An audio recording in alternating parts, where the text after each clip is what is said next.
ভারতীয়দের বাংলাদেশে অবৈধভাবে বসবাস এবং চাকরির কথা চাওয়ার হয়েছিল বহুবার। তবে পতিত সরকারের সময়ে কোনো ধরনের পদক্ষেপ তো দূরের কথা, তাদের অস্তিত্বই স্বীকার করেনি তারা। তবে এবার বাংলাদেশের অন্তর্বর্তী সরকারের স্বরাষ্ট্র মন্ত্রণালয় থেকে অবৈধভাবে বসবাসকারীদের দেশ ত্যাগের নির্দেশ দেওয়া হয়েছে।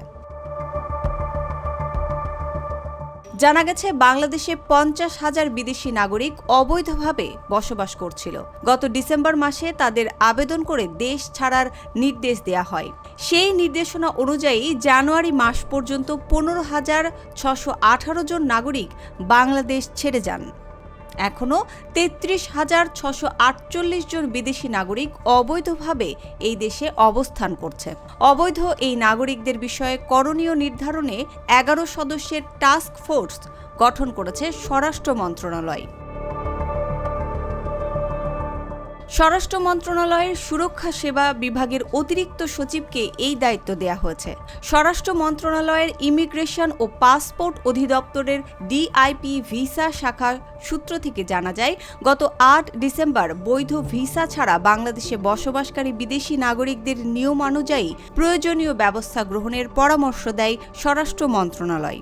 সেই সঙ্গে সতর্ক করা হয়, ভিসার মেয়াদ না বাড়ালে বা নবায়ন না করলে আইনি ব্যবস্থা নেওয়া হবে।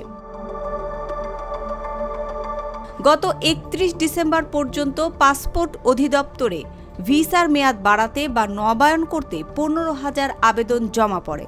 এর মধ্যে বেশিরভাগই ভারতীয়। এছাড়া চীন ও দক্ষিণ কোরিয়ার নাগরিকও রয়েছে। পুলিশের বিশেষ শাখা এসবি সূত্র থেকে জানা গেছে, বাংলাদেশে অবস্থানরত ভারতীয়দের মধ্যে 27,000 নাগরিকের ভিসার মেয়াদ শেষ হয়ে গেছে। মেয়াদ উত্তীর্ণ ভিসা নিয়ে বাংলাদেশে বসবাসকারী বিদেশিদের মধ্যে চীনের নাগরিকরা দ্বিতীয় স্থানে ছিল। প্রায় 10,000 চীনা নাগরিকের ভিসার মেয়াদও শেষ হয়ে গেছে। ডিআইপির ভিসা শাখার তথ্য মতে, ভিসার মেয়াদ শেষ হওয়া এই বিদেশিদের বাংলাদেশ ত্যাগ করার আগে জরিমানা দিয়ে ভিসা নবায়ন করতে হবে কিংবা আইনি জটিলতার ঝুঁকি নিতে হবে। মুসবা আলিম তিন্নি, জিটিভি নিউজ।